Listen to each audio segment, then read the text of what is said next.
Mieli svedatiškiai, laikas ištrina iš atminties gyvenimo įvykius ir prisiminimus. Svedasai turi puikią galimybę transliuoti savo laidas per vietinę televiziją. Filmuota medžiaga liktų ateities kartoms ir patiems prisiminti kai kurias šventes, įvykius, žmonės. Gal tai prigytų mūsų krašto jaunimui kaip laisvalaikio praleidimo forma arba padėtų spręsti kai kurias gyvenimo problemas. Atvykęs čia pastebėjau, kad svedasai gyvena tikrai puikų pilnavertį gyvenimą. Mane labai nustebino, kad kultūros namuose esanti biblioteka labai gerai įsikūrusi, rengia įvairius vakarus, rengia literatų susitikimus. Ir būtent vieno tokio susitikimo metu kilo mintis, kad visus tos renginius, kurie vyksta kultūros namuose ir miestelėje, reikėtų įamžinti.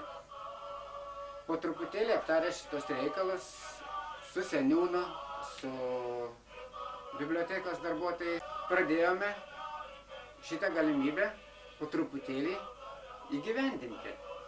Čia būtent susirinko pagrinde tie žmonės, kurie susidomėjo šitą idėją. Ir dabar mums reikia nuspręsti, ką mums daryti toliau. Ar reikalinga mums ta televizija? Ką mes galėtume parodyti, ką galėtume papasakoti, kokias temas paliesti.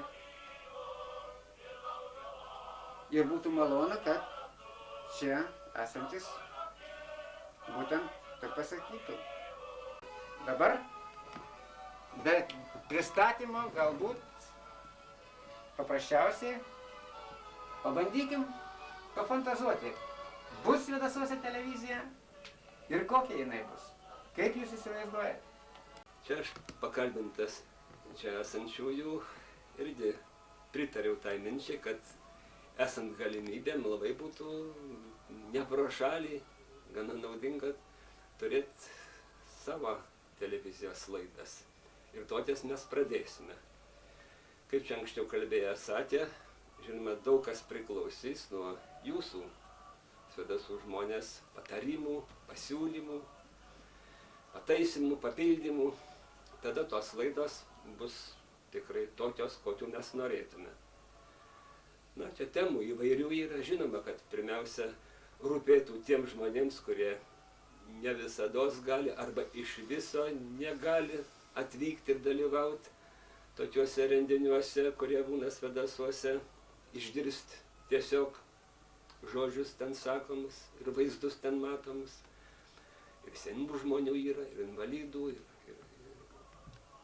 neįgalių.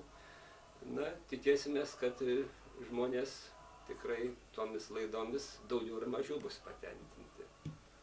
O tematika čia labai yra galima plati. Ir jaunimo gyvenimas, mokyklos gyvenimas, bažnyčios gyvenimas, kultūros įstaigų, kaip kultūros namai, pavyzdžiui, gyvenimas.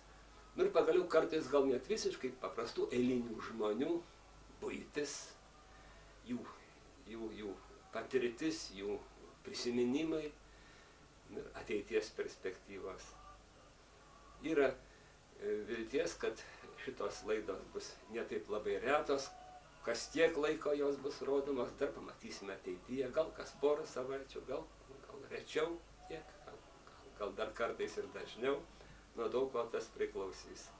Bet šiaip ar taip, aš tai jau tvirtai tikiu, kad šita laida, pirmoji mūsų ta laidelė, dar ne laida, tikrai bus ne paskutinė. Mokinių tarybos narys ir taip pat rajono narys čia mokyklos. Ir kiek iš mokinių paklausiu ir taip sužinojau, kad, pavyzdžiui, mokiniai labai norėtų, kad būtų šitą televiziją. Jie irgi norėtų, kad per televizijų čia transliuotų, pavyzdžiui, krikštynas mokinių, kai būnate, vaidinimus visokius ir šiaip tokius dalykus. Ir dar ką nors iš mokinių gyvenimo ir jie net tokį pageidavimą pasiūlė tenai, kad filmų kokių parodyti ar vėl ką. Ir aišku, kokie kiti žmonės, kokius pageidavo ten filmus visokius ar vėl laidas kokias. Nu ir tiek ten norėjau pasakyti.